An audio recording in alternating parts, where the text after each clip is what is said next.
1. Chapter 1. A fluffy coat of virgin snow blanketed a quiet row of houses on Christmas morning.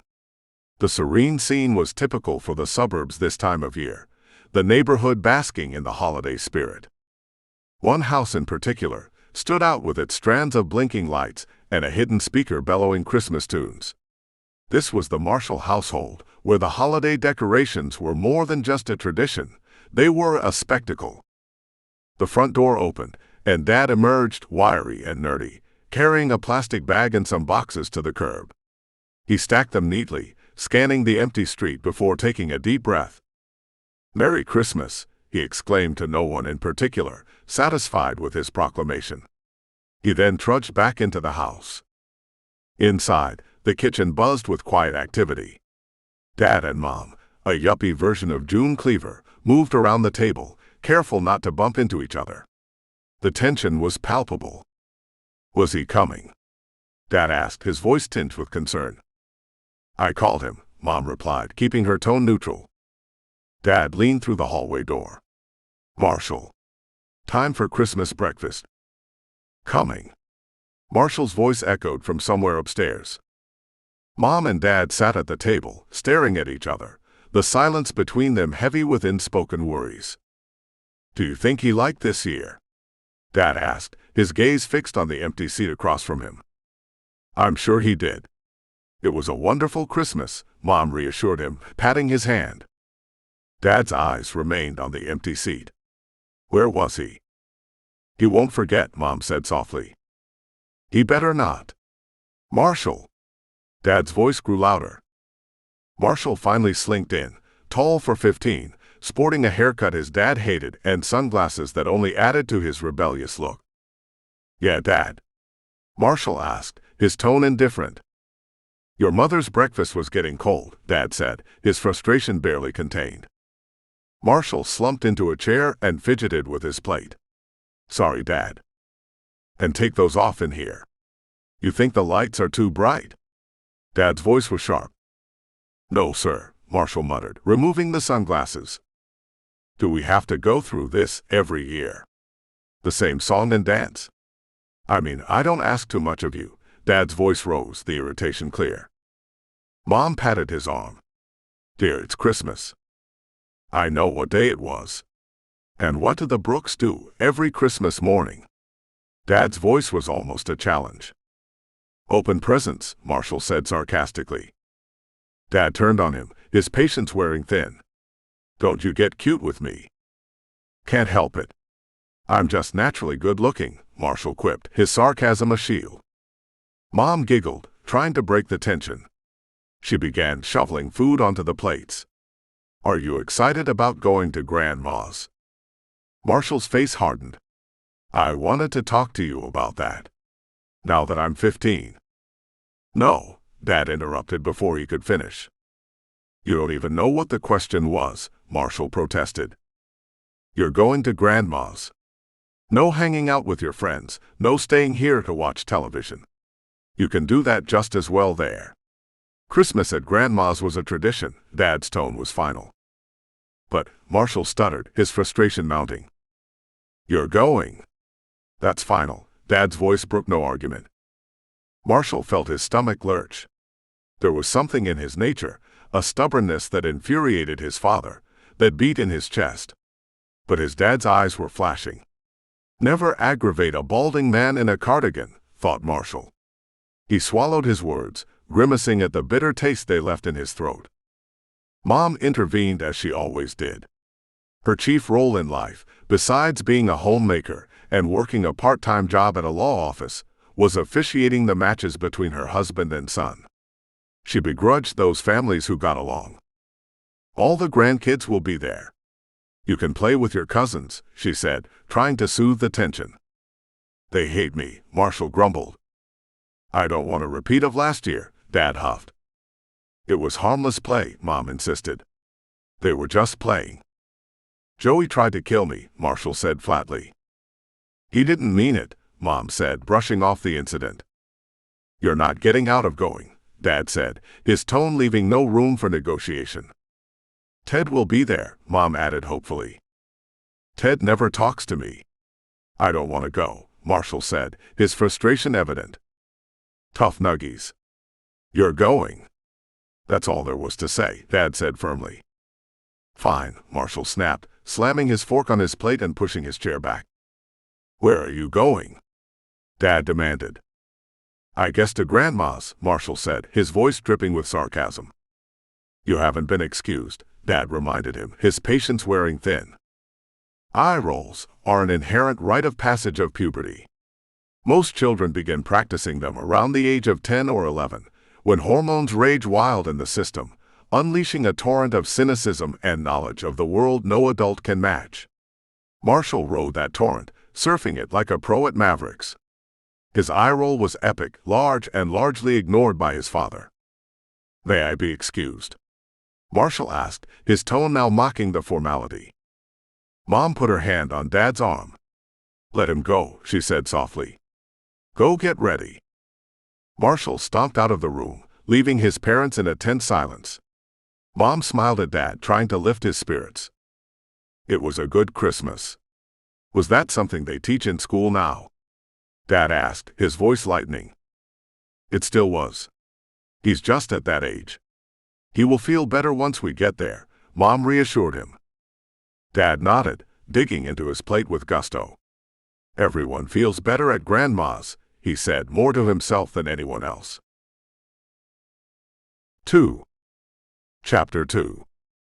Mom and Dad sat on the front bench seat of the old station wagon, holding hands and singing with enthusiasm.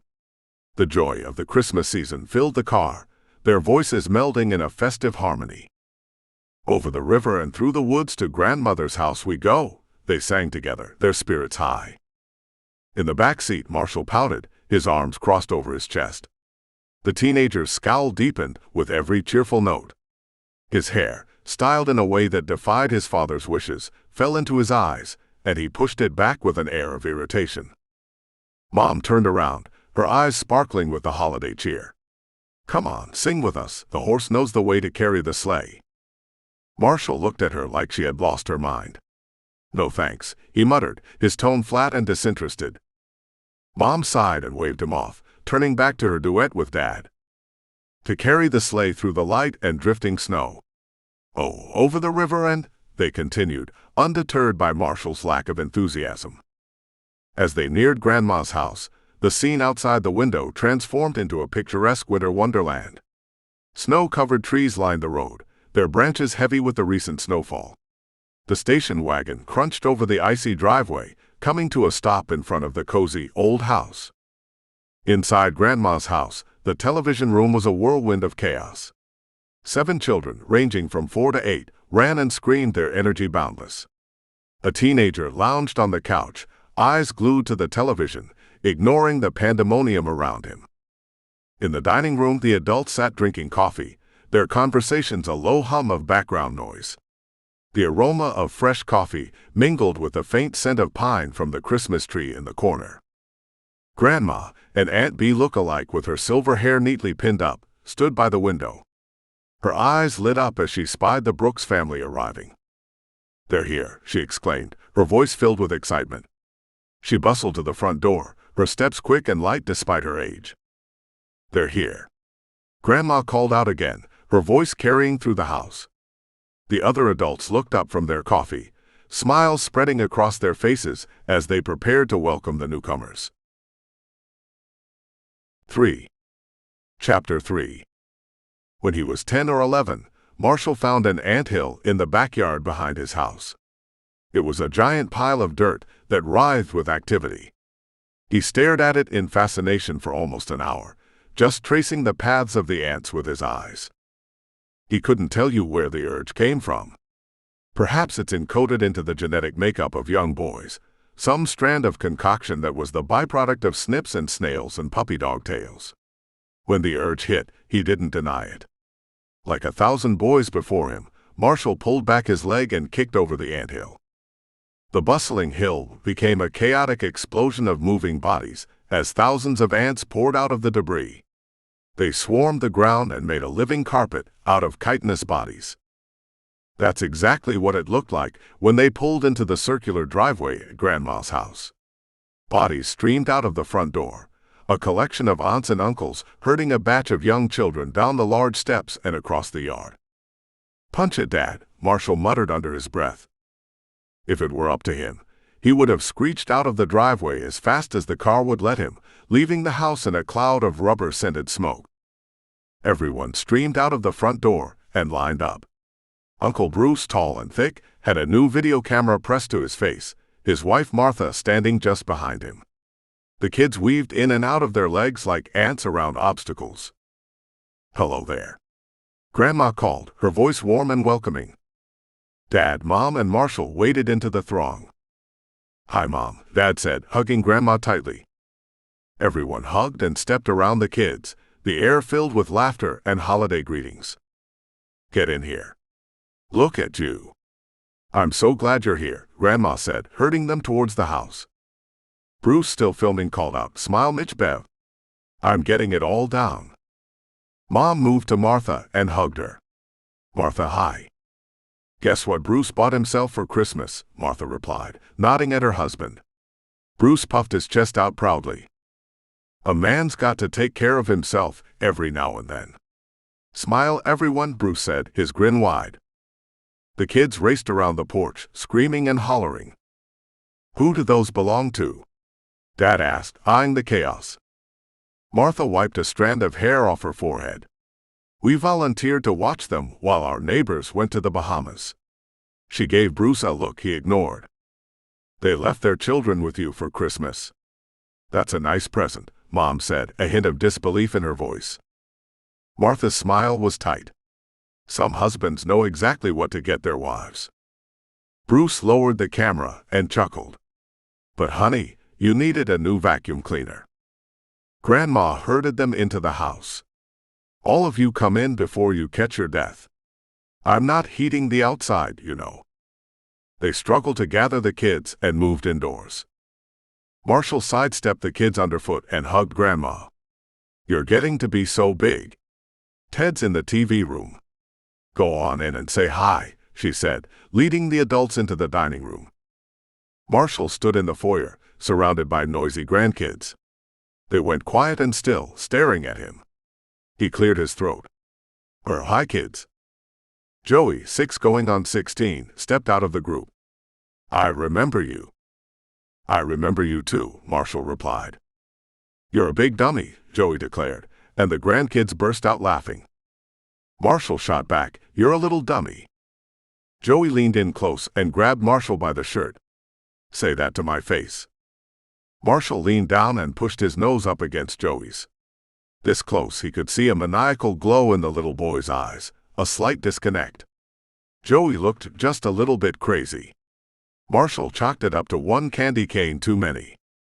"You are a little dummy," he enunciated each word clearly and precisely. He shoved the little boy back against the wall to walk past and into the television room. 4. Chapter 4. Ted, 19 and clearly bored, was slouched across the couch, mindlessly flipping through channels. His posture and expression screamed indifference, his eyes glazed over as he clicked through the endless stream of television options. "Hey, Ted," Marshall greeted, hoping for a semblance of normalcy in this chaotic house. "What up?" Ted replied without looking up from the television, his voice flat. Marshall scanned the room for a place to sit among the scattered toys and debris. He eventually cleared a spot in a chair, brushing aside a couple of action figures and a toy truck. "What you watching?" Marshall asked, trying to make conversation.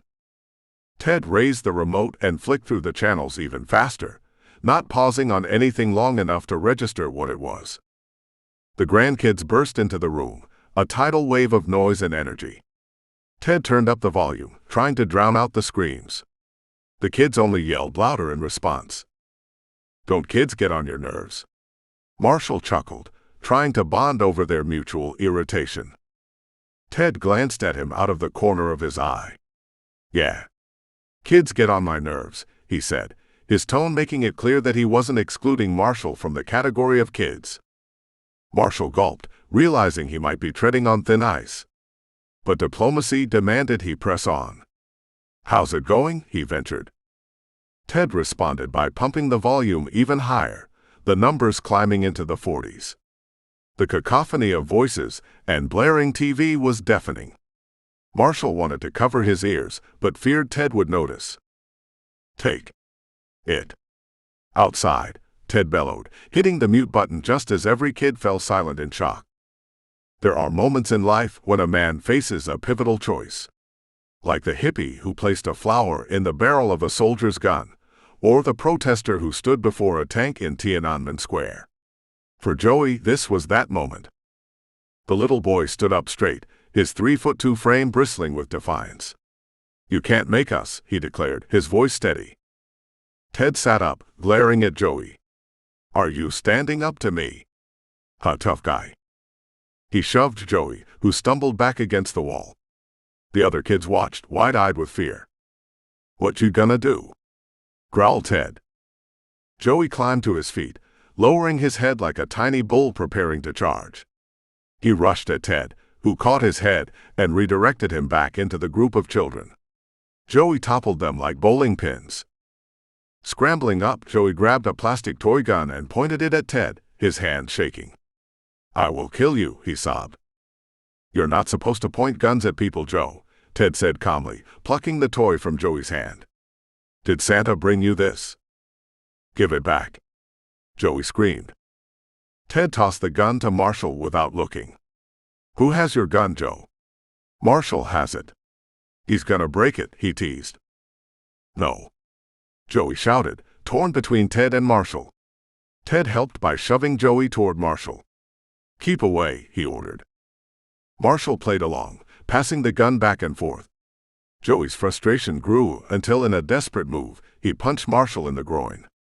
Stars exploded behind Marshall's eyes, and he collapsed in a heap on top of the gun. A loud plastic snap resonated through the room. Ted winced. "That's gotta hurt." Joey, seizing the moment, called to another boy, "Mike, help me." They rolled Marshall over, and Joey retrieved the shattered remains of his toy. Tears streamed down his face, and his screams rattled the windows. "Daddy." Ted turned back to the TV. Bruce, camcorder in hand, and Marshall's dad burst into the room. "What's going on?" Dad demanded. "Marshall broke his gun," Ted said without looking up. Dad leaned over Marshall. "What's the matter with you? Sit up." Bruce, eyeing the situation, said, "We're not going to have a repeat of last year, are we?" The grandkids circled, watching the scene unfold. "Of course not." "Marshall, I want you to apologize," Dad insisted. Marshall crawled to a chair and pulled himself up, his face pale and breathless. "That damn kid hit me in the nuts," he gasped. Ted cracked up. "You watch your mouth, mister," Dad snapped. "Don't talk like that in front of the kids." "He hit me. I fell on his gun," Marshall tried to explain. "I don't give a damn what happened." "Don't talk like that," Dad reiterated. "It's your language," Bruce chimed in. "Sorry, Bruce?" "At least we know where he gets it from," Bruce said. "I don't normally talk like that," Dad stuttered. "He's just being a teen, you know what that's like." Bruce looked at Ted. "Wait till he's 19. "Love you too, Dad," Ted muttered. Grandma walked in. "All sorted out." "Any bones? Any blood?" "No." "Well then, everyone's all good." She looked around and smiled. "It does my heart good to see my family all here. Soup's on." Dad held up a hand. "Just a minute. You're going to say you're sorry to Bruce and Joey." "But I didn't do anything," Marshall protested. "That's not what it looked like." "I told you, it was an accident." There. It was an accident, and you're sorry. Go on, say it." "But Just say you're sorry so we can eat." Marshall glared at the three men around him. "Sorry." "All better? Let's eat," Grandma said, leading the way to the dining room. 5. Chapter 5. The adults sat around a large oak table in the middle of the dining room. The wood was worn smooth from years of elbows and hot dishes, but the oak still held a sheen. It was weighted down with mounds of food that spilled over from the counter in a trail of culinary celebration. A giant turkey sat in a pan on the stove, carved and sectioned. Green beans, salad, mashed potatoes, celery sticks with peanut butter on one plate, and another beside it with celery and pimento cheese. There was a cheese plate on the table with 4 kinds of cheese, sliced and cubed with diced pepperonis and little salted crackers. A big dish for yellow corn simmered in butter sat next to a bowl of cucumber salad drenched in vinegar and sour cream. The adults prepared the kids' plates first, then dug in with hearty gusto. Marshall sulked at the kids' table, a long folding card table set up between the kitchen and dining room. There was no seat for him at the adult table. "You don't mind, do you, honey?" He did mind and hated it, but Marshall swallowed that feeling. It wasn't Grandma's fault. "No, Grandma, I don't mind." "Good. I made your favorite." She slipped a giant bowl of mashed potatoes, dribbled in brown gravy in front of him. "We will just leave it here." "Thank you," he smiled. No matter how his dad treated him, or how everyone else felt, Grandma always treated him just a little bit special. Joey pulled his chair closer to Marshall and leaned in to glare at his eyes. Mom passed behind them. "See, he's forgiven you." She patted Joey on the head, moved to the counter. "Okay, hold it, everyone. I want to get this," said Bruce as he roamed around the room. He knocked it into the table, spilled a glass of tea. He didn't let that stop him from filming, though. "Put that down, we're trying to eat," said Martha. He bumped into her as he turned around. Martha fell against the wall with a small squeal. Everyone in the room focused on them. Joey took advantage of the distraction. He reached out and grabbed Marshall by the shirt. "I'm gonna get you." "Let go." Joey headbutted him in the nose. "Shit, you little punk." He lunged for Joey. The kid screamed. "Marshall," his dad shouted. "He hit me." "Did not," pouted Joey. "What was it with you two?" said Bruce. "I didn't do anything," Marshall stuttered. Joey teared up. "He was gonna hurt me." "We're going to separate you." "You always take his side," groused Marshall. He threw his napkin on the table, stood up. Joey pushed the big bowl of potatoes in his lap. Gravy and mush splattered everywhere. "You piece of..." "Don't blame him for your clumsiness." "I didn't do it." Grandma moved in with a towel. "Don't yell. Accidents happen all the time." "Don't cry over spilled milk," said Mom. "Or spilled potatoes," said Ted. "But he..." Bruce checked on the other kids. "Are you all right? Did he get any on you?" "I didn't do it, damn it." The room went quiet as every eye turned on Marshall. His father's face grew scarlet from the neck to the tip of his receding hairline. "You. Watch. Your mouth." "Sorry," Marshall grumbled. "And help your grandmother." Marshall tried to take the towel from her. "Let me do it, Grandma." "That's all right. I've got it. You go clean off your pants." Marshall stood in the middle of the room, all eyes on him. Joey stuck his tongue out. "Tell everyone you're sorry you ruined Christmas dinner." "Dear," said Mom. "Don't say that, Mitch." Grandma added. "What are we going to do for potatoes?" asked Bruce. "I've got stuffing instead of potatoes."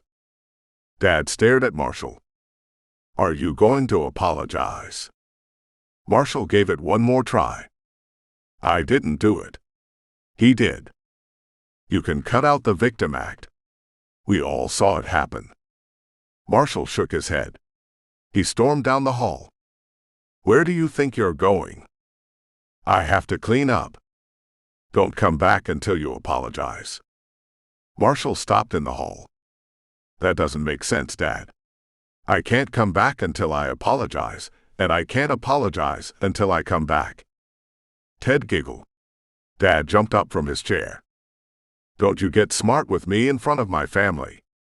You respect me." Mom put a hand on his arm. "Marshall, go wash off." Apologize now, his dad ordered. Marshall walked down the hall. I mean it. Sorry. This kid said that. He sat back down at the table, but no one would look at him. 6. Chapter 6. Marshall shut and locked the door behind him. Sorry I'm here. Sorry you're my dad. Sorry this sucks. He scrubbed at the stain on his pants.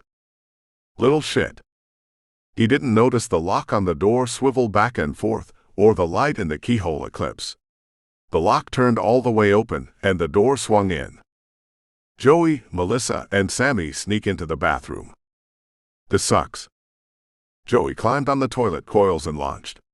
He wrapped his tiny arms around Marshall's neck, locked his legs around his waist. Kill. They crashed into the vanity and lost balance. They careened across the room. Melissa and Sammy wrapped around his legs. Marshall pitched face first into the wall, kicked the door shut. Joey choked him. Kill. Kill, he chanted. Kill.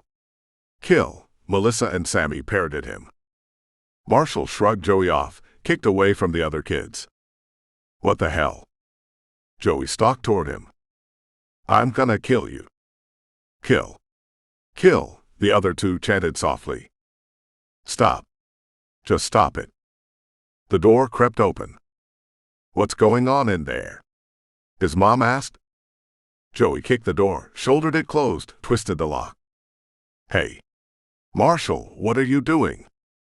I'll kill you, Joey whispered. This kid was trying to kill me. Unlock the door, she called through the wood. Marshall pushed Joey out of the way, unlocked the door. What are you doing in here? They attacked me. Joey pouted. He won't play with us. Mom patted him on the head. Isn't he cute? He just wants to play. Why can't you give them a break? They're only kids. She scooped Joey up in her arms, grabbed Melissa by the hand, dragged them away. Finish cleaning up. Go watch TV, and I'll bring you a plate in there. I'm not hungry. It's Christmas, she said. You've got to eat. Let's get you back to the table. Come along, Samuel. Growing boys need their food. Marshall threw the rag into the sink, stormed out of the room. He stopped, turned and straightened the rag on the towel rack before he left. 7. Chapter 7. Marshall stepped into the hallway, the familiar scent of wood polish and baking cookies filling his senses. He noticed Victoria sliding on the hardwood floors in her socks, her laughter echoing through the house. A smile spread across his face as he watched her carefree antics. Hey, Tori, he called out. She turned towards him, her cheeks flushed with excitement. Reaching up with both arms, she silently asked to be picked up. Marshall obliged, scooping her up effortlessly. Swing me. Swing me, she squealed, her eyes sparkling with delight. You sure, he teased, knowing full well the answer. Her big eyes looked up at him, shining over deep dimples. Yeah. Holding her securely under the armpits, Marshall began to twirl her around. Wee, she screamed in joy. The hallway shook with the sound of a stampede as the rest of the grandkids rushed towards them. Their footsteps thundered like a herd of wild animals. In an instant, they surrounded Marshall and Victoria. Do me, screamed Joey. Do me, shouted Sammy. Me, the others clamored, their voices blending into a chaotic wave of sound that reverberated through the hallway. Joey, always the most assertive, shoved his way to the front. Me, he yelled. Marshall, sensing the impending chaos, held Tori like a shield in front of him. Wait, he said, trying to bring order. Wait your turn. Me next, Joey insisted. No, me, screamed Joey, his frustration boiling over as he crammed Sammy into the wall. Hey, don't do that, you little brat, Marshall scolded. Don't call me that, Joey snapped back. In a flash, Joey hauled back his arm and aimed a punch at Marshall's groin. Anticipating the move, Marshall twisted to the left, causing Joey to miss and hit his leg instead. Missed, Marshall taunted. Joey, undeterred, tried again and missed once more. Marshall set Tori down gently and grabbed the top of Joey's head, holding him at arm's length. Joey's fists flew wildly, but they couldn't reach their target. "What's the matter? Can't hit me," Marshall teased. "Let me go," Joey demanded, his voice shaking with frustration. "Come on, hit me," Marshall goaded. "I said let me go." Joey's voice cracked with desperation. "Come on," Marshall continued to taunt. "I'll kill you," Joey growled through gritted teeth. "You've got to get me first," Marshall retorted, his grip firm. Tears welled up in Joey's eyes, his arms sagging by his sides. He glanced over his shoulder at the other grandkids. "Help!" Sammy, Mikey, and Melissa lunged for Marshall in unison. Despite his best efforts to hold them back, they overwhelmed him with their sheer numbers and determination. Realizing he was outmatched, Marshall made a break for it, sprinting down the hallway. "Get him!" Joey rallied the troops. The grandkids chased after Marshall like the hounds of hell, their laughter and shouts echoing through the house. The chase was on, and Marshall knew he was in for it. 8. Chapter 8. Marshall sprinted up the stairs, taking them two at a time. His heart raced as he dashed from one connected room to the next, the howling mob of preschoolers hot on his heels. He slipped into the bathroom and quickly ducked behind the shower curtain, hoping it would provide enough cover. The sound of little feet thundered past the door, the children's excited shrieks echoing through the house. Sammy stopped and peeked into the bathroom. Marshall held his breath, his heart pounding in his chest. Sammy took a few steps into the room and glanced around. Marshall crouched lower, trying to make himself as small as possible. After a moment that felt like an eternity, Sammy bolted after the others. Marshall exhaled in relief and peeked over the top of the curtain to ensure the coast was clear. He carefully sneaked across the hall into a bedroom, shutting the door behind him and double-checking the lock. The room was quiet, offering a momentary refuge from the chaos. Marshall wandered around, exploring the space. He stopped at the window, staring out at the snow-covered yard, the pristine white landscape a stark contrast to the tumult inside the house. "Hello," he whispered to himself as he spied Crystal walking into the house across the street. She was 16 and gorgeous, at least in his eyes. His heart may have pittered when it should have pattered. Leaning against the glass, he watched her intently. The window fogged up from his breath, and he wiped a small peephole in the mist. Crystal half turned, flipping her hair away from her face. "My heart," Marshall whispered in awe. A small eye peeked through the keyhole, but Marshall didn't notice. Instead, he opened the window and leaned out, mustering the courage to call out to her. "Excuse me." Crystal stopped on her porch and stared up at him. "Yes." Marshall's voice wavered slightly as he quoted, "Did my heart love till now? Forswear its sight, for I never knew true beauty until this night." "Oh, really?" she replied, her curiosity piqued. She moved across the road and stood under the window. "Who are you?" "Marshall Brooks." "Very cute. Can I call you Marsh? Or you can call me Freddie, or you can call me Larry, or you can call me Bob." She flipped her hair again, a gesture that made his heart skip a beat. "You're funny. Where do I know that from?" "Something I picked up somewhere," he said with a smile. "Funny man, Marsh. Why don't you come down here and we can get to know each other better?" "Give me a minute." Marshall leaned against the window, but before he could move, Crystal disappeared into the house across the street. The window misted over again, and he absent-mindedly drew a little heart in the fog. Suddenly, the door behind him swung open, catching him off guard. He didn't hear the patter of tiny feet until it was too late. The grandkids peered over the edge of the bed, their faces painted with makeup and pillow feathers stuck in their hair.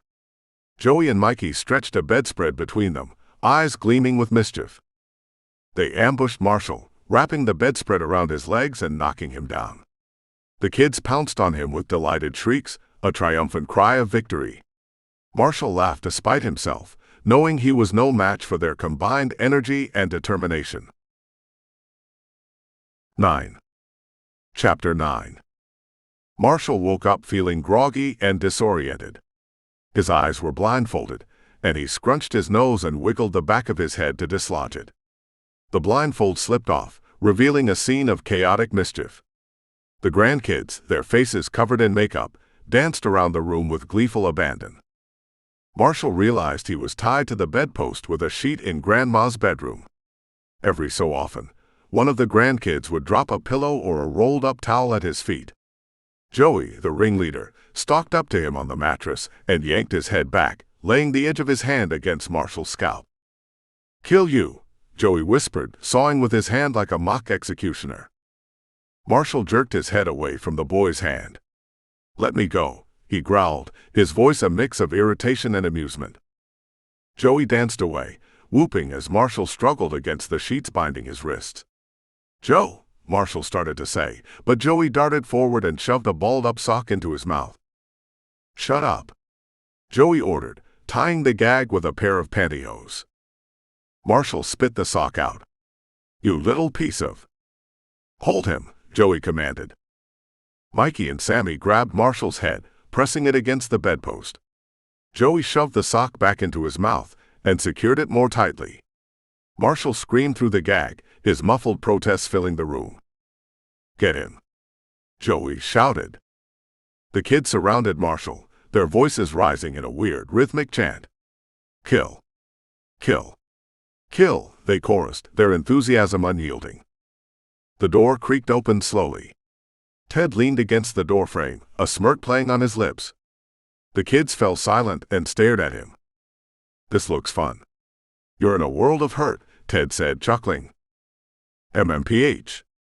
Marshall screamed, his eyes pleading for help. "Tell me about it," Ted replied, lounging against the doorjamb with crossed arms. "Mom. Dad. You gotta come see this." The adults gathered at the stairs, peering around Ted. Martha moved him aside, her eyes twinkling with amusement. "How darling." "Bruce, get the camcorder," she said, patting the kids on their heads. Bruce slipped through the door, camera to eye. "Fantastic. Everyone, act natural. Go ahead, okay?" The kids, now quiet, stared at Bruce with glassy-eyed indifference. "What's going on?" Marshall's dad asked, a hint of concern in his voice. "How cute." "Grandma, come here," Marshall's mom called. "Aren't they precious?" Marcia gushed. "MMPH duff you two IFF," Marshall muttered through the gag, meaning to say, "Why don't you try it?" "Cowboys and Indians. I used to play that when I was growing up. Remember that?" Mom asked, nostalgia in her voice. "I remember," Grandma said, pushing past Ted. "That's how you lost your treehouse. Oh my, what a mess." Marshall screamed through the gag again, louder this time.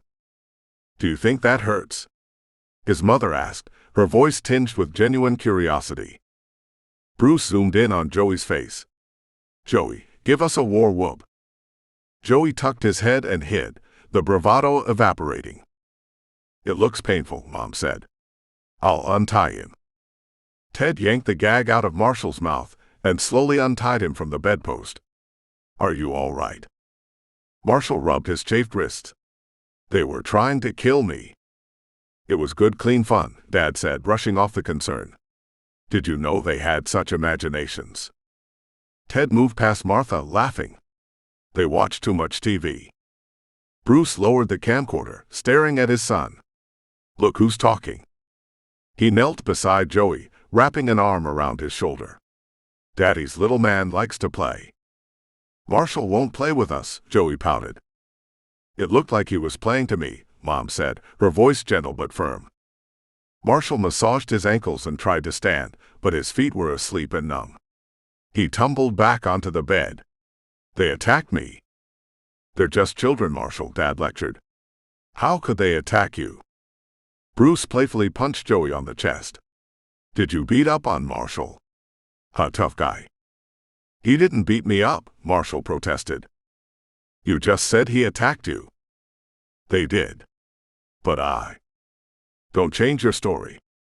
"Did they, or didn't they attack you?" "Yeah, but—" "No buts," Dad growled. "They said they were playing, you said they attacked you." Were you beaten by children? Did a group of preschoolers you outweigh by 100 pounds tie you up so they could hurt you? Or do you think they were just playing, and you let it get out of hand? You saw what they did. They had me tied to the bedpost. I saw young kids playing with their older cousin. It's what we all saw. But the 15-year-old claims a bunch of 5-year-olds beat him up. I'm 6, Joey said indignantly. I'm 5, added Melissa. Whatever, Dad said dismissively, turning back to Marshall. My son claims a bunch of toddlers are stronger than him. Is that right, Marshall? Leave me alone. No. No. I want to get this straight. Leave him alone, dear, Mom interjected, her voice soothing. You stay out of this. I just want it to be clear in my mind. Never mind, Marshall muttered, feeling defeated. Never mind nothing. I want to hear this. Marshall tried to storm past, but his dad blocked him with his shoulder. Wait, don't go. You haven't told us the whole story. Piss off, Marshall snapped, shoving past his dad and squeezing between Mom and Martha. Excuse me. Marshall, please, Mom pleaded, her eyes soft with worry. No, let him go, Dad said, waving her off. Where are you going? She asked, her voice trailing after him. Out, Marshall said, his tone final. He pounded down the stairs, out the front door, and slammed it behind him. Mom stared at Dad as he glanced around the room. The other adults watched him, their expressions a mix of amusement and concern. Was that necessary? She asked, her voice low and reproachful. I wanted to know, Dad said defensively. Don't be such a butthole, she said, catching herself as she looked around at the kids. What? What did I do? I'm not the bad guy, Dad muttered more to himself than anyone else. 10. Chapter 10. Marshall sprinted out the front door and up the street, his breath visible in the crisp winter air. He stopped in the middle of the road and shivered, glancing at his shirt-sleeve-covered arms and realizing he had left his coat inside. A medium-sized snowman stood beside the sidewalk, its charcoal briquette teeth forming a mocking grin. What the hell are you laughing at? Marshall muttered under his breath. He stomped over to the snowman, feeling a surge of irrational anger. I said, what are you laughing at? He punched the snowman, knocking its head off and immediately cradling his hand to his body. Ow, he muttered, seeing a giant stick jutting out of the torso where the head once was. Shaking off the pain, Marshall glared at the snowman and threw a roundhouse kick toward its body. His foot bounced off the packed snow, and his other leg slipped from under him. He plopped to the ground with a powdery thud, the cold seeping into his jeans. Liquid laughter washed over him, and his face burned crimson. He looked up to see the girl from across the street watching him as she laughed. Round one to the snowman, she said, her eyes twinkling with amusement. Marshall glared at the offending frozen man. If he's too big, I can build a smaller one. He sucker punched me. But I think I can take him. Marshall drew his fist back and aimed it at the snowman's chest. Hey, don't do that. The girl stepped in front of the snowman protectively. Rise above the violence. I worked too hard on this one. Marshall shoved his hands in his pockets, feeling sheepish. Sorry. She picked up the snowman's head and planted it back on top of the body. Scooping up snow, she packed it on the side to make sure it was secure. Tell him, not me. Excuse me. Apologize to Mr. Ed. You named your snowman? Of course. Mr. Ed. Mr. Ed is a horse. Unless it's not a horse, it's a snowman. I'm not apologizing to your snowman. She planted her hands on her hips, looking at him sternly. You got something against snowmen? No. Are you an anti-Snow White? I don't think so. Then why don't you tell him you're sorry? Did this snowman, who was standing innocently beside the sidewalk and just enjoying the day, deserve your unfounded attack? It was laughing at me. He was laughing at you, she corrected. Do you often attack people who laugh at you? He's not people. Tell that to his wife. Marshall smiled at her. It's no big deal. I'm sorry, okay? Him, not me. Marshall placed a hand on the snowman's shoulder and leaned in close. Listen, man, no hard feelings, okay? Much better. Aren't you cold? Marshall shoved his hands back in his pockets. Not so much. She stared at him and gave him a small smile. Well, maybe a little. I just can't admit it in front of you-know-who, he said, pointing to the snowman. We normally wear jackets when it's cold outside. I left it at my grandma's. Didn't think all this snow meant it was cold. He scooped up a handful of snow and helped her pack it on the snowman's neck. I had to get out quick. My cousins were driving me crazy. Tell me about it. Mine too. I just had to have some fresh air. My little cousin Joey, he's a maniac. He keeps trying to kill me, but no one believes it. It's like right before he does the job, someone walks in and stops him. Only they're laughing at how cute he is. She nodded as she listened. Don't hold back. Let it all out. Sorry. Do you always unload all your baggage on complete strangers like that? Usually only in lines, he said. But you know, you have that kind of face. She giggled, and it did something to his stomach, like a tingle. Not the first time I've heard that. It's okay. I know what you mean. I'm the oldest, and all the grown-ups assume I'm a babysitter. Babysit. It's my vacation. I don't want to work. I didn't even want to come here today. Me either. My mom made me. My dad. She shook her head. Parental issues. And they wonder why we rebel. Family. Can't live with them, can't kill them and bury the parts in the cellar. Folks would call you crazy. We don't joke about that. Not since the incident. She held out her hand. I'm Crystal. Marshall. Do we discuss the incident? Not in the cold. He took his hand away and stuck it in his armpit in an attempt to warm his fingers. Want to come over to my grandma's? We can get some hot chocolate, Crystal asked. Will your folks mind? One kid more or less. I don't think they're going to notice. I'm not a kid. Of course you're not, she said. You're the great and powerful snowman fighter. Down goes Fraser, he grunted. Down goes Fraser. They walked together back toward the houses, leaving the snowman grinning behind them. 11. Chapter 11. The grandkids poured out of the front door, swaddled and smothered in layers of winter clothes, their excitement bubbling over into high-pitched squeals and laughter. Grandma stood on the porch, holding Marshall's jacket, her stern expression softened by a twinkle of amusement. Boy, get up here and put your jacket on, she shouted, her voice cutting through the chill air. Marshall waved from across the street. Be right there, Grandma. Crystal, standing beside him, eyed the bundled-up children with a mix of curiosity and amusement. So those are the terrors? In the flesh. Don't get too close. They bite. He led Crystal across the road and through the snow to Grandmother's house. The grandkids swarmed around them as they waded through the drifts, their little feet kicking up flurries. Are you trying to catch your death? His grandma chided, her voice a blend of exasperation and concern. No, ma'am. I just forgot. You needed to cool off anyway. You have got your father's temper. Marshall nodded toward Crystal. That's Crystal from across the street.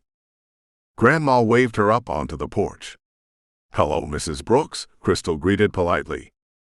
I can't believe how you're growing. You're blossoming into a beautiful young lady. Thank you. Marshall turned to his grandmother. I'm going over to her house for some hot chocolate. Hot chocolate? I've got some inside. Go sit on the back porch and I'll bring it out to you. Marshall looked over his shoulder at Crystal. That okay? Is it hot? Is it chocolate? Is it both? I'm in. You can keep an eye on the kids while you're back there, Grandma added, already bustling into the house. Crystal grabbed Marshall by the arm. She's good. Did you see how she did that? Bribed us with hot chocolate. Your grandma's very sneaky. Babysitting. I told you. Marshall laughed with her and shrugged. She probably trusts your face.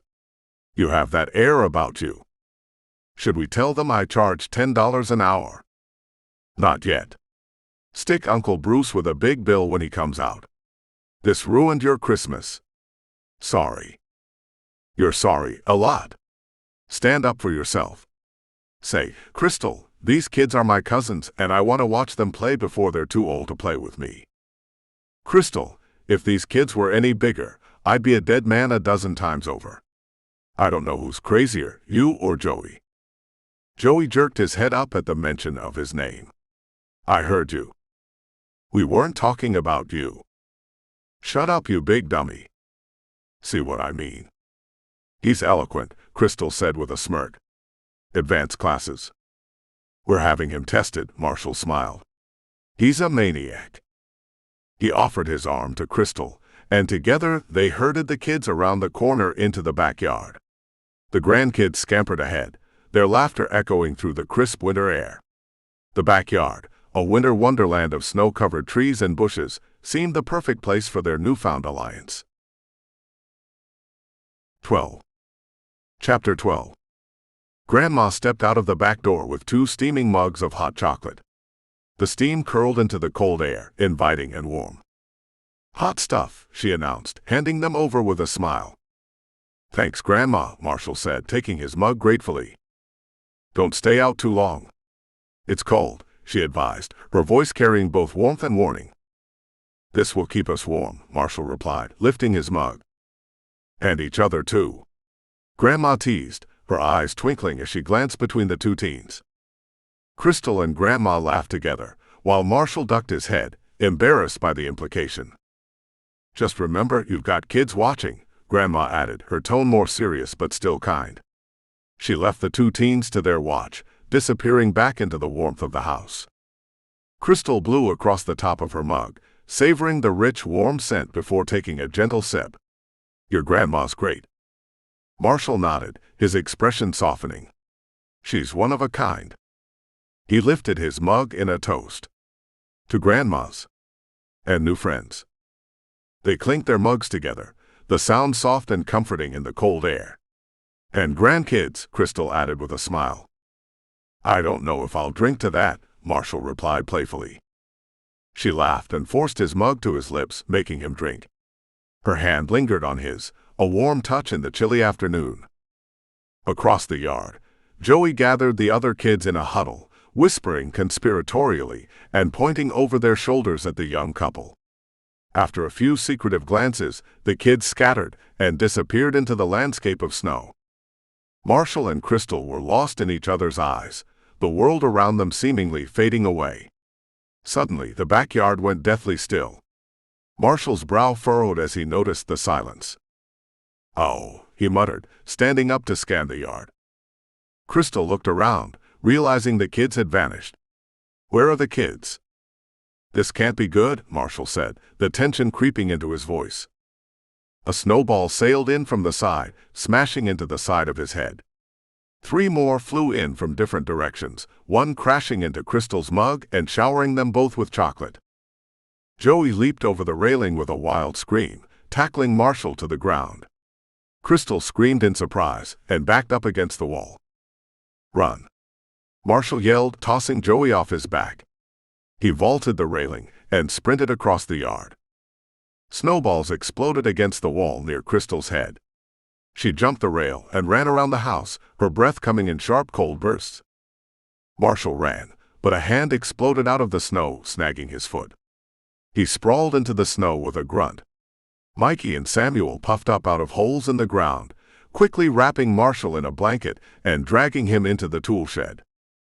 Inside the house, Mom and Martha stepped out onto the back porch, smiling at Tina and Tori making snow angels in the yard. They're so sweet, Mom said, her voice soft with affection. Wish it lasted, Martha replied, a hint of wistfulness in her tone. Wouldn't it be nice, Mom agreed, watching the serene scene, unaware of the chaos just moments before. 13. Chapter 13. The tool shed was a cold, dimly lit space, cluttered with gardening tools and old paint cans. Joey, Melissa, and Michelle stood around Marshall, who was spread-eagled on the floor, tied down with heavy rope. Joey, with a mischievous glint in his eye, hefted a sharp garden trowel, its metal edge catching the faint light filtering through the cracks in the shed's wooden walls. In one corner of the shed, Mikey, Samuel, and the other grandkids hovered over a makeshift game of Operation, the classic board game. Samuel carefully used tweezers to extract the funny bone, while Mikey wiped his brow with a rag, clearly sweating under the pressure of the game. "What's next?" Joey's voice rang out from the corner. "Funny bone," Mikey replied, his tone strained but focused. Joey, Melissa, and Michelle were dressed in green scrubs, with Michelle adjusting a crisp white mask over her face.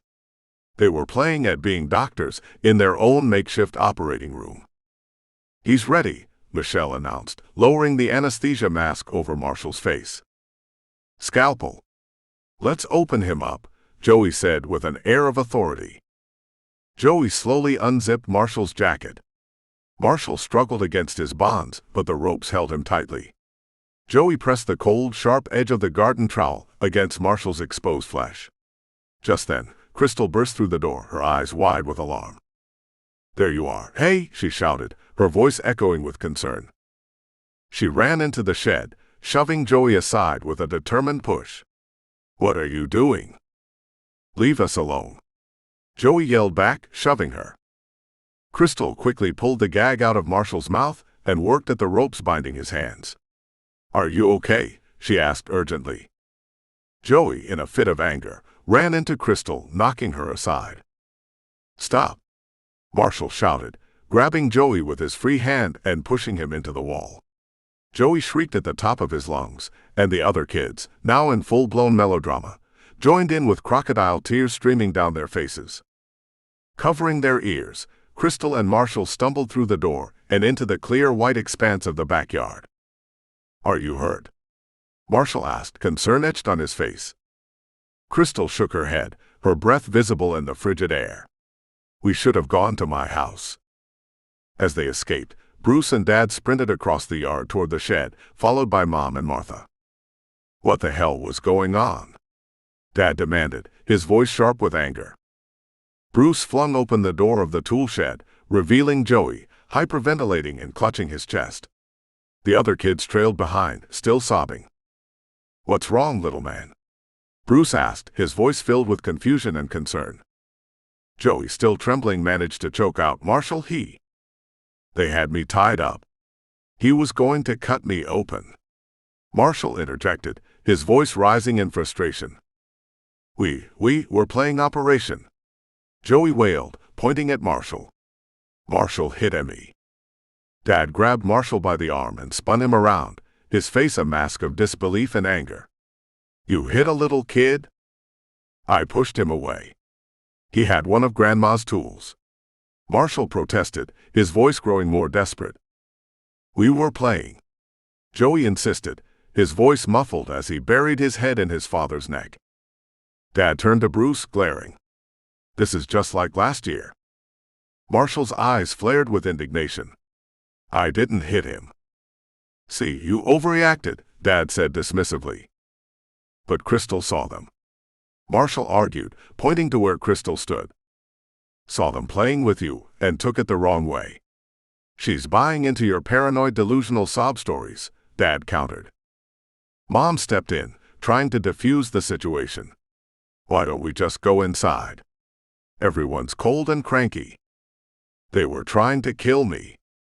Why won't you guys listen?" Marshall's frustration was palpable. "We are listening, and you're always saying the same thing. It's always they tried to kill me, but one of these kids ends up getting hurt," Dad said firmly. Marshall glared at his father, his voice tinged with bitterness. "I didn't even want to come anyway." Dad's expression hardened. "It all comes back to that, doesn't it? Just because you don't want to be a part of this family doesn't give you the right to destroy everyone else's fun." Mom tried to intervene. "Dear." "No," Dad cut her off. "We had this discussion this morning. Let's go inside and finish out the day. Marshall won't come to any more family get-togethers. Dad stormed into the house, slamming the door behind him. Bruce started to follow, but turned back to Marshall. Sorry, Marsh. Just try not to play so rough. They're just kids, Bruce said, his voice apologetic as he carried Joey inside. Martha followed him, helping to calm the distraught children. Mom turned to Marshall, her expression softening. Honey, why don't you invite your friend inside? Crystal hesitated. I probably shouldn't. If this was his family day. Grandma's voice called from the back door. Both of you come in here. To Crystal, you're practically family as it is. Marshall extended his arm toward Crystal, a small smile on his face. In for a penny. Huh? Crystal asked, confused. Nothing. Something my grandma says. We'll hide in the TV room. Maybe they'll leave us alone. You don't believe that, Crystal said with a knowing glance. I really don't, Marshall sighed, as they walked toward the warmth of the house, the cold still biting at their cheeks. 14. Chapter 14. Marshall and Crystal settled onto the couch in the television room, the room illuminated by the soft glow of the Christmas tree. The tree stood proudly in the corner, adorned with a myriad of twinkling lights and shimmering tinsel. The scent of pine mingled with the faint aroma of holiday cookies wafting from the kitchen. Ted lounged on the couch, his eyes following them with an intense curiosity. Crystal leaned closer to Marshall, her voice barely more than a whisper. You weren't kidding, were you? Marshall gave a slow nod, his gaze fixed on the tree. They're blind when it comes to those kids. Crystal shook her head, a hint of worry in her eyes. You'd better stop coming if your dad's not going to make you. They'll kill you. Marshall glanced at her sideways, testing the waters with a mischievous smile. But then I wouldn't get to see you. Ted, suddenly appearing out of nowhere, plopped down on the floor between them, his arrival breaking the moment. That was pretty smooth, huh? He casually draped an arm across Marshall's shoulders, an overly friendly gesture. I taught him everything he knows. Crystal needs work. Crystal shot Ted a sidelong glance. I was thinking a better teacher. Ted winced, a playful smirk on his face. Ow. You're a sassy one. I like that. Marshall, feeling a bit uncomfortable, grabbed Ted's arm and pulled it off his shoulder. We were trying to talk. Go ahead, Ted said with a dismissive wave. The little kids are in the toy room waiting for you to come play. Shut up, Ted, Marshall muttered. Crystal, sensing an opportunity, scooted closer to Marshall and wrapped her arm through his. We were talking, she reiterated. Unbeknownst to them, Joey had slipped into the room unnoticed. Dressed in a black ninja outfit, he blended seamlessly into the shadows, his movements stealthy and deliberate. He maneuvered across the room with the silent grace of a trained spy, his eyes darting around as he positioned himself for his next move. In the shadows outside, Joey had transitioned from his ninja guise into lumberjack plaid, his appearance now sporting a blue checkered shirt and a worn hat. He stood beside a large imaginary tree, a wooden axe gripped tightly in his hands. He spat on his palms, hefted the axe, and swung with exaggerated force at the trunk. With a satisfying crack, the tree appeared to topple, and Joey's triumphant cry echoed through the air. Timber! Back in the television room, the Christmas tree, suddenly and inexplicably, came crashing down. The fur toppled with a resounding crash, lights and tinsel scattering across the room. The tree's weight tangled the trio in its decorations, leaving them stunned and disoriented. Ted, caught off guard, scrambled through the mess of branches and ornaments. Holy crap, he exclaimed, his voice muffled by the chaos. He quickly helped Marshall to his feet, their efforts focused on lifting the massive tree back into its corner. What happened? Marshall asked, brushing the tinsel from his clothes. Ted inspected the tree's base, his brow furrowing in confusion. How did that happen? Marshall's expression was one of grim realization. 3 guesses, and the first 2 don't count. Grandma's going to kill them. Ted began searching the floor for fallen ornaments, his frustration mounting. "Where's Crystal?" he asked, noticing her absence. Marshall's head whipped around, panic rising in his voice. "She's nowhere to be seen." The room fell into an uneasy silence, punctuated only by the distant laughter of the children and the faint crackle of the tree lights. 15. Chapter 15. The hallway was a scene of disarray as the grandkids, their faces flushed with a mix of excitement and mischief, carried Crystal down the corridor. They had strapped her to a pole, her body awkwardly slung over their shoulders. Her attempts to scream were muffled by a gag, her eyes wide with a mix of fear and frustration. The grandkids, dressed as tribal warriors with makeshift feathered headbands and painted faces, moved with a sense of determined purpose, their steps echoing off the walls.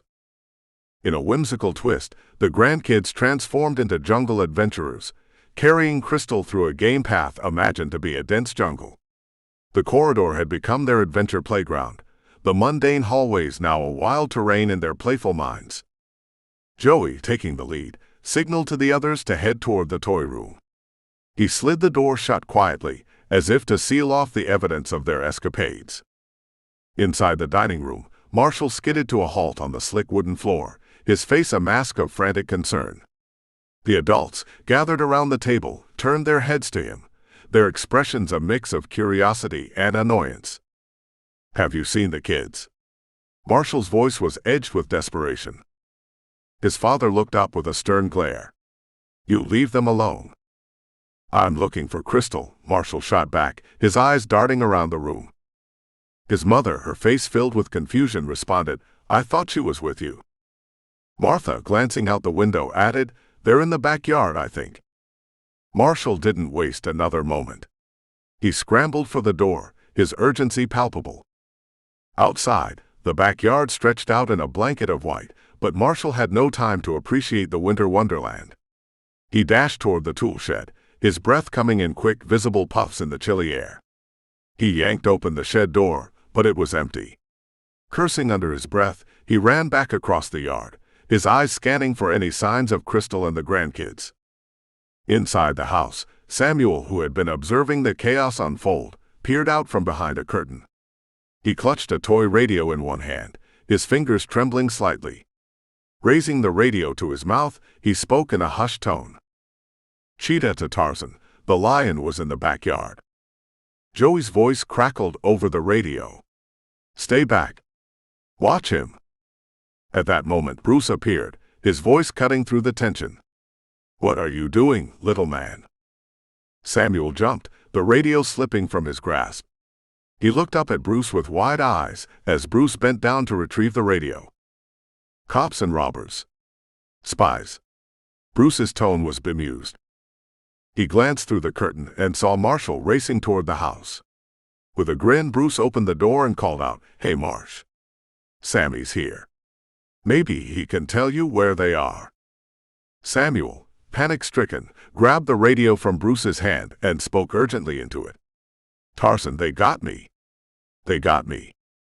Joey's voice came through with a sharp command. "Don't say a word." Bruce, watching the exchange with growing concern, shook his head. "What was that?" Samuel, trying to regain his composure, stammered, "Just a game."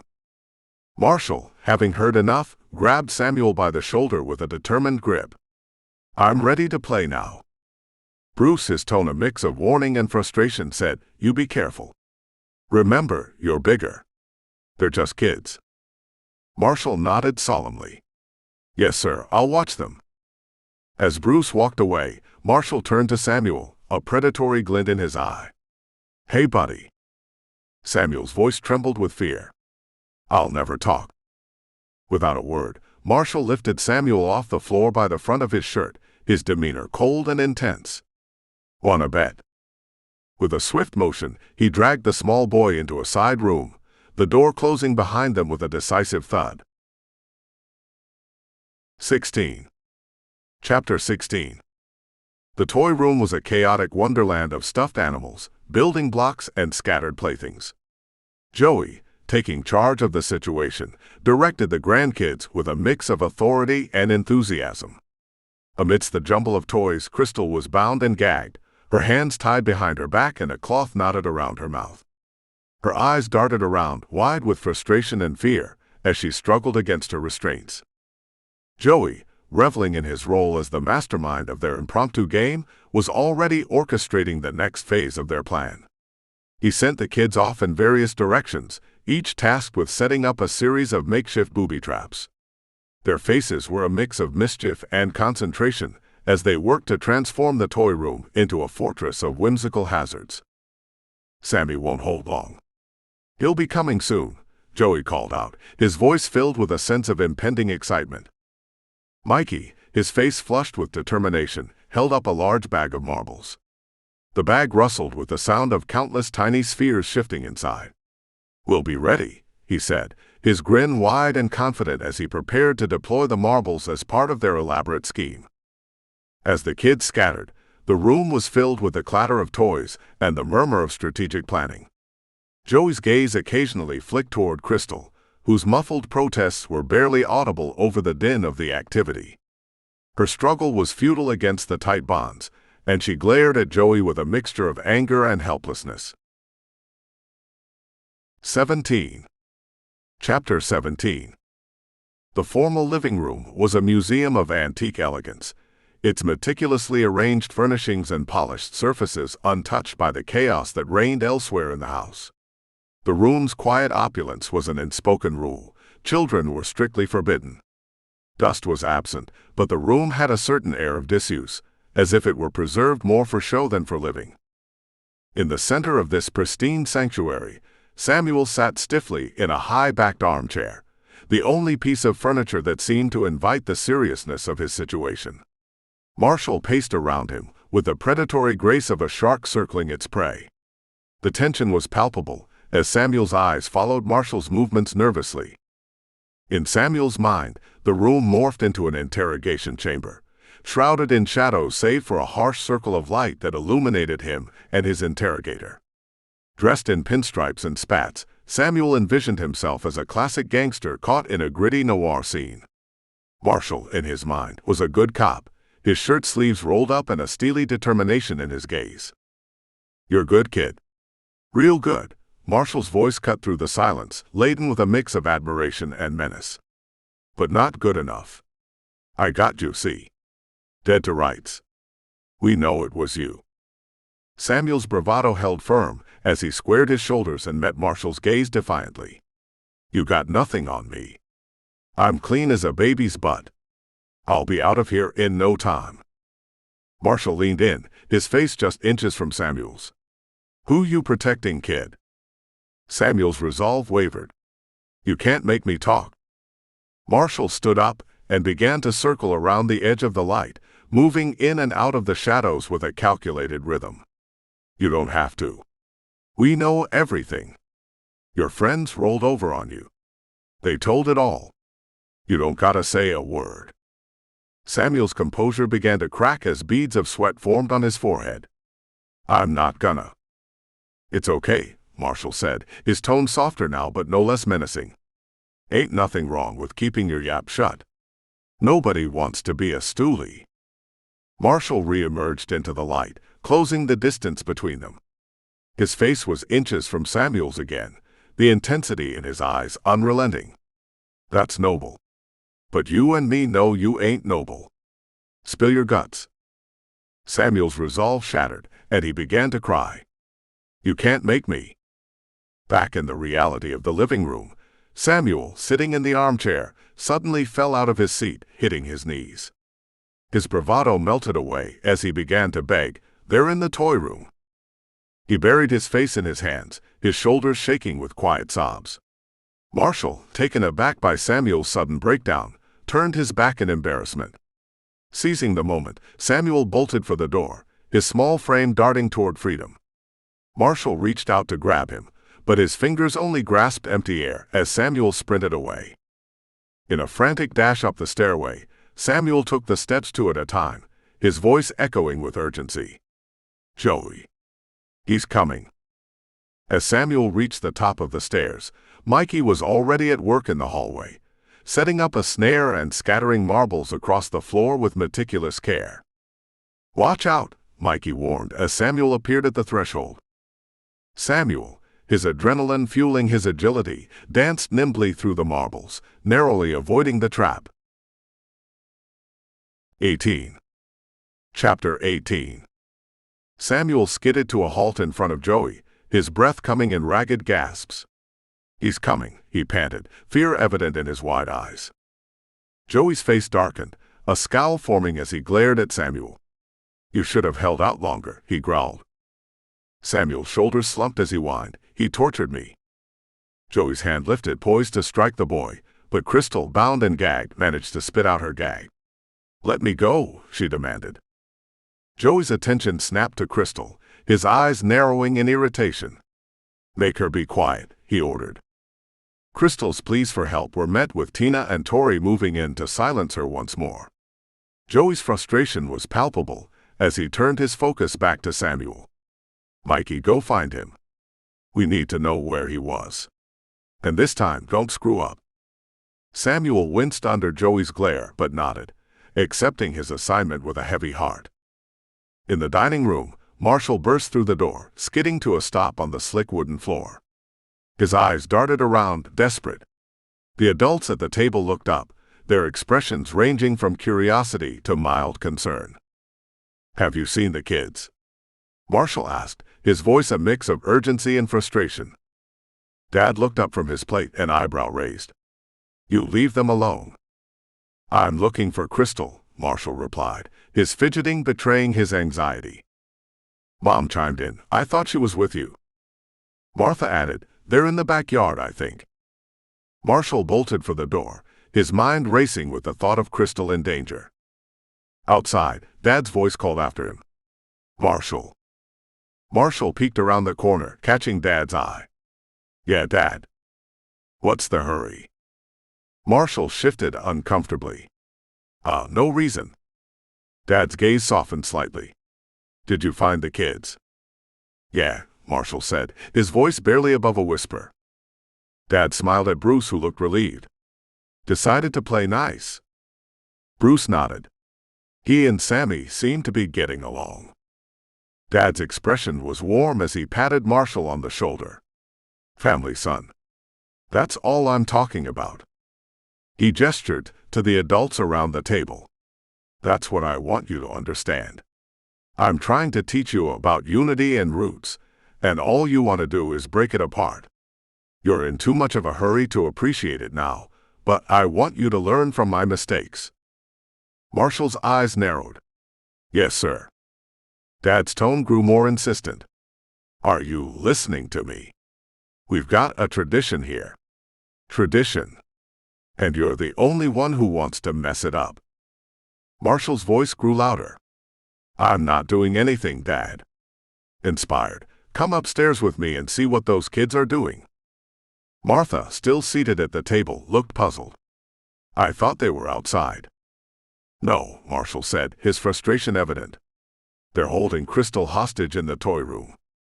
The adults laughed dismissively. Marshall's face flushed with anger. He shrugged off Dad's arm. "I'm not kidding." Mom's voice was gentle but firm. "Isn't it cute how they play together?" Martha nodded, her tone thoughtful. "It's television. I always tell Bruce how it stimulates their imagination." Dad called out to Ted. "Hey, Ted." Ted's voice came from somewhere off-screen. "Yeah." "Will you come hold Marshall's hand so he can go upstairs and play with the kids?" Ted's response was nonchalant. "Yeah, sure. I'll be right there." Marshall's frustration boiled over. His face was red with anger. "You're not even giving me a chance. No wonder I don't want to be a part of this family." The room fell silent, the weight of Marshall's words hanging heavy in the air. The adults stared at him, stunned. Dad's voice was low and controlled. "I don't want to hear you say that again." Marshall, defiant, shot back. "Then don't listen. You never do." Mom stood up, her face a mixture of concern and disapproval. "Marshall, don't talk to your father like that." "I don't care," Marshall snapped. "I'm tired of him treating me like I'm a kid." Dad's voice erupted with anger. "Treating you like a kid? That's what you act like." If you want to be treated like a man, you act like one. Marshall's voice cracked with frustration. I just want you to treat me with respect. Dad's response was curt. Then earn it. Marshall's eyes flashed with resentment. By doing what you tell me to. That's right. Dad shot back. You learn from my experience. You do what I say. Marshall's tone was bitter. I wish you'd say I wasn't part of this family. Grandma's voice cut through the tension with a warning. Be careful what you wish for, son. All eyes turned to Grandma, the atmosphere thick with tension. Marshall's voice dropped to a murmur. Sorry. Can I go? Dad's response was firm. Don't go upstairs and bother the kids. They're playing nice without you. Marshall's frustration was palpable. I'm just going to look for Crystal. Dad's irritation was evident. Crystal. Crystal. Ted, was Crystal in there with you? Ted's voice came from the other room. No. Marshall's face hardened. They probably have her gagged. Dad's dismissive tone was final. That's enough of that. She probably got tired of your attitude and went home to be with her family. Some people appreciate that. Marshall rolled his eyes in exasperation, feeling the weight of the adult's dismissive attitudes. He threw his hands up in surrender. Can I go? Dad's voice was a command. Don't go upstairs. Marshall's eyes were cold. I'm just going to look. Dad's frustration peaked.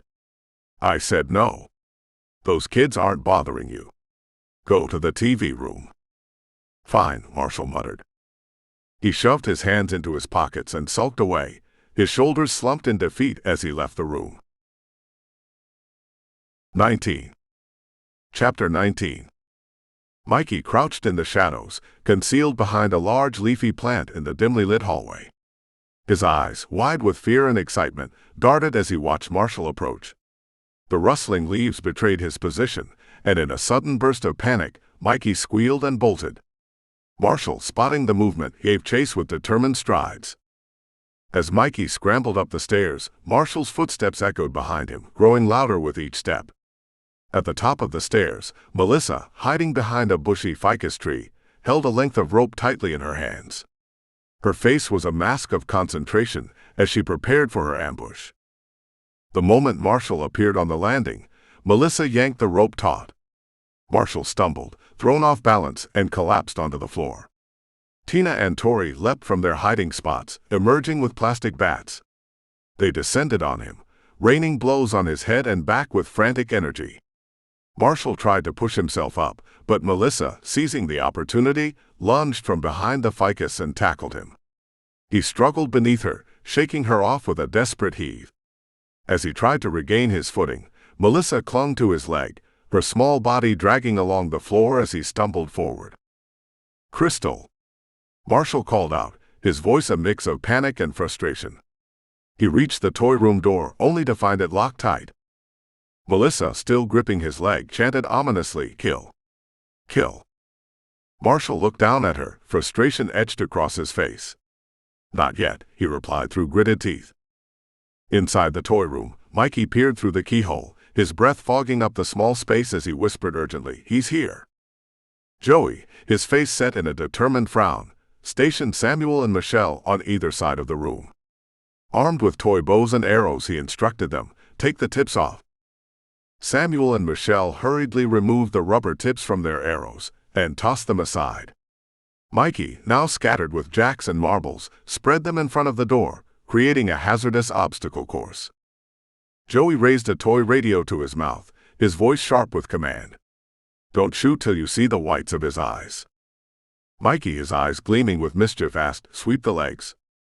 Meanwhile, in the hallway, the quiet was unsettling. Marshall scanned the area, noting the absence of Tina and Tori. Melissa, releasing her grip on his leg, rolled away, her face etched with fear and guilt. "Joey's gonna kill you," Melissa whispered. Marshall sighed, frustration evident. I know. What else you got?" In the toy room, Joey's voice crackled through the radio. "Now." The hallway erupted in chaos as Tina and Tori charged forward, wielding a broomstick-turned battering ram with a boxing glove tied to the end. The muffled sound of their approach reached Marshall's ears. He turned just in time to see them launch the glove into his groin. He doubled over, a gasp escaping his lips as pain shot through him. The two children backed up, taking another run at him. The force of their charge sent Marshall crashing back into the door, the lock finally giving way with a resounding crack. Inside the toy room, Marshall struggled to his feet, his movements hampered by the marbles scattered across the floor. He slipped and fell, the slippery surface making it nearly impossible to regain his balance. As he fought to get up, he saw Crystal's head peeking over the top of a makeshift toy fort. "I'm coming," Marshall shouted, desperation in his voice. Joey, standing atop the fort wall, grinned with a mixture of challenge and glee. "Wanna bet?" he taunted. Marshall, losing his footing, skidded across the floor, desperately trying to keep his balance as Joey's taunt echoed in his ears. 20. Chapter 20. Darkness enveloped the castle walls, broken only by flickering torchlight that cast ominous shadows. The sounds of battle, gunfire, the acrid smell of smoke and distant screams echoed around the scene. Joey, standing resolutely on the crumbling battlements, was surrounded by the chaos of makeshift cannons. With a dramatic flourish, he raised his sword high, and then let it fall with a commanding shout. "Fire!" Joey's voice cut through the tumult. In the toy room, the scene was a frenetic clash of plastic and chaos. Joey's arm dropped, signaling the start of their small-scale siege. "Fire!" he ordered again. Michelle and Samuel sprang from their hiding spots, their toy bows drawn. Arrows, lacking the rubber tips that had been discarded, whizzed through the air, pelting Marshall with their makeshift weapons. He raised his arms in a futile attempt to shield himself from the barrage. "Ow! Ow! Ow!" Marshall groaned as the arrow struck him. Mikey, taking advantage of the chaos, swung across the room on a sheet tied to the light fixture. He crashed into Marshall with a thud, sending him sprawling to the floor. The kids, their faces alight with wild excitement, swarmed over him, kicking and gouging in their unrestrained zeal. "Kill! Kill!" they chanted in unison. Marshall struggled beneath the pile of children. "Get off me!" he gasped, pushing and shoving to free himself. With a sudden surge of strength, he threw the kids off him and managed to stand. He leaped over the fort wall in a desperate bid for escape, only to find his foot caught in a snare. The trap snapped tight, and Marshall swung upside down from the light fixture. Joey paced beneath him, dressed in a mock Dr. Number suit, his face a mask of triumph. "So we've caught you, Mr. Bond," Joey taunted. Joey stepped up to Marshall's face, his expression a mix of mockery and glee. "You big dummy," he sneered, shoving Marshall. The kids erupted in laughter, their mirth echoing through the room as Joey swung from side to side. Crystal, her gag now freed, shouted through the chaos, "Marshall!" Joey gestured to Mikey. "Keep her quiet." Samuel, approaching Marshall with a knowing grin, said, "It's one of those party things." "Oh, what?" Melissa asked, confusion evident. Samuel clarified, "A piñata." Joey picked up a plastic bat and swung it at Marshall's back, the impact eliciting a pained yelp. "Like that?" Joey asked, his voice dripping with mock innocence. Samuel nodded eagerly. "Yeah." Joey struck Marshall again. The other kids, catching the excitement, grabbed additional bats and joined the fray, their laughter mingling with the thwacks of plastic against Marshall's body. Marshall curled up, desperately trying to protect himself from the onslaught. He swung wildly, reaching up to work at the knot binding his foot. With a loud crack, the light fixture broke and Marshall fell heavily to the ground. The kids leapt onto him once more, but Marshall, roaring with frustration, threw them off and rose to his feet. The children scattered, their excitement momentarily dampened. Marshall dashed over the fort walls and quickly untied Crystal, who looked at him with a mix of disbelief and relief. "I don't believe this," Crystal said, her voice filled with astonishment. "I told you Christmas at Grandma's was bad," Marshall replied, his tone grim. "You win. How are we going to get out of here?" Crystal asked, her eyes scanning the empty room. Marshall peered through the holes in the toy fort wall, noting the unsettling silence. "It's too quiet," he said, a note of unease in his voice. "We can't just sit here," Crystal urged. "Let's make a run for it." Marshall hesitated. "They're waiting for us." Crystal grabbed his hand and pulled him up. "We can make it." Determined, she dragged him toward the door. As they made their way over the fort wall, Tori and Tina suddenly appeared, blocking their escape. "Kill," Tori declared, her voice cold and unwavering. "Kill," Tina echoed, her eyes narrowed. Marshall and Crystal skidded to a halt on the marbles scattered across the floor. They turned to face Mikey and Samuel, who emerged from their hiding spots to encircle them. "We're surrounded," Crystal said, her voice tinged with panic. The kids attacked, wrapping their small bodies around Marshall and Crystal's legs and bringing them down to the ground. Crystal, summoning her remaining strength, rallied against the onslaught and shoved them off. "Come on," she urged, trying to get Marshall to his feet. Marshall climbed up, tossing kids aside as he fought his way through. Joey, riding a battery-powered 4WD toy, barreled into Marshall's legs, sending him crashing down. Joey's shrill cries of "Kill! Kill!" filled the room as he rode halfway up Marshall's body. Marshall, in a burst of anger, knocked the toy off him. "Stop it, damn it," he shouted. Melissa's eyes widened in shock. "Ooh, you said a bad word," she said, her voice a mix of fear and excitement. The kids, taking their cue from Joey, began to cry, their tears streaming down their faces as they corralled Marshall and Crystal into a corner. The room, filled with the echoes of their sobs, was a scene of chaotic energy. Joey, his bottom lip trembling, screamed out in distress. "Marshall hit me." Marshall sighed heavily. "Crap." Crystal, frustrated and desperate, stepped forward. "Shut up. Both of you shut up. Listen. He's been trying to tell you what happened, but you're both so busy talking, he can't get a word in." She turned to the adults. "Why don't you control your own kid? All afternoon, Marshall and I have been terrorized by these brats, trying to avoid them. They won't leave us alone. Your son was leading them. They had me tied up in this room. Want to see some marks? Look at these." She held out her wrists, showing the bruises. Crystal continued, her voice rising in frustration. "Look at this mess. They did this trying to hurt him or kill him. Instead of yelling at Marshall, why don't you look around? He didn't do all this." The adults stared at Crystal, their faces reflecting their shock and disbelief. Martha, holding Samuel, looked at Joey with concern. "Sammy, what happened, sweetheart?" Martha asked gently. Samuel, glancing at Joey, saw the hidden glare. "Joey shot him. Marshall hit him," Samuel said, burying his face in Martha's shoulder. The other grandkids joined in, adding to the cacophony of accusations.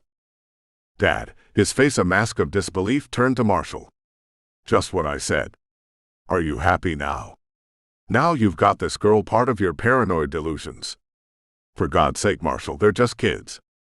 Bruce, gathering the other kids still holding Joey, added, "We're going to go." Dad shook his head. "No, Bruce. This was our problem. We'll go. I want to apologize for Marshall." Bruce looked at Dad incredulously. "This happens every year. Marsh, why do you hate the kid so much?" Marshall, his frustration boiling over, replied, "It's not me. They." Dad cut him off. Yeah, they beat you up and terrorize you. We get the gist of it from her.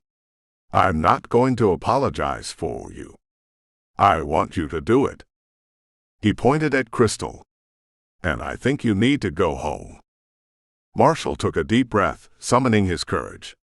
"No." Dad's face twisted in anger. "What did you say to me?" "I said no," Marshall replied firmly. "I am not apologizing. And she's not going home. We didn't do anything wrong, except show up here today. And I won't do that again." Grabbing Crystal by the hand, Marshall led her toward the door. Dad's voice rose in frustration. "You're not leaving." Marshall turned back, his expression resolute. "You're right, Dad. I'm not. I'm going to say goodbye to Grandma and Ted, the cousin who doesn't speak to me. Then, I'll say goodbye to my friend so she can get out of this nut house. And then, I'm going to sit in the car with the doors locked. I'll wait for you and Mom to finish your visit and take me home." With that, he marched downstairs, Crystal in tow. Crystal looked at him, a mixture of admiration and exasperation in her eyes. "Man, when you decide to stand up for yourself." "I know," Marshall said, his tone a mix of determination and weariness. "I have a lot of standing up to do." 21. Chapter 21. The foyer was filled with the soft hum of conversation and the scent of Christmas pine. Marshall and Crystal, their jackets draped over their arms, stood near the door preparing to leave. The clamor of earlier arguments had faded, leaving a tense silence in its wake. Ted, curious about the commotion, peeked his head out from the television room, his face etched with confusion. "What's all the yelling about? Hey, where are you going?" Ted's voice was laced with concern. At that moment, Grandma entered the foyer, her face a mask of distress. "Don't leave. It's Christmas," she implored, her voice quavering with a mix of hope and resignation. Marshall, touched by her plea, leaned in and pressed kisses to both of her cheeks. "I'm sorry if I ruined your Christmas," he said softly. "Dad's real tight on tradition, but I guess I'll break it this year. I won't be here next Christmas, but I'll come visit a lot when I can drive." Crystal, standing beside him, placed a reassuring hand on his arm. "Until then I'll drive him," she said with a firm resolve. Marshall squeezed her hand tightly, grateful for her support. Ted, watching the exchange with a hint of sardonic humor, chimed in, "And they called it puppy love." Grandma shot him a reproachful look. "Hush, Theodore," she said sharply, then turned to Marshall with a pleading expression. "I don't want you to go." Dad, his face lined with impatience, hurried down the stairs, his footsteps heavy with authority. "No, Mom, let him go. He's the big man who likes to hit little boys. Let him stand up to his dad." Ted's eyes widened in disbelief. Marshall stood up to someone. "I don't believe it." Grandma, her voice firm and determined, responded, "You leave the boy alone, Mitchell. Both of you. No one's leaving my house, not on Christmas Day." Marshall took Grandma's arm gently but firmly, guiding her towards the door. "It's okay, Grandma. I want to go. If I don't, one of these kids was going to kill me." Grandma's face softened with confusion and concern. "They're just playing." Crystal stepped in, her tone earnest and unwavering. "No, ma'am, they weren't." Marshall nodded, his face a mask of frustration and pain. "No, they weren't playing, Grandma. At least it hurt like they weren't." Dad, blocking the door with a resolute stance, interrupted. "You're not going anywhere until you apologize to my brother and his children." Marshall's face hardened. "I'm not staying." A silent standoff ensued, the tension between father and son palpable. Their glares were sharp, each unwilling to back down. Ted, breaking the silence, spoke up. "He's right. They've been beating him up all day. If you ask me, Joey deserves a good smack."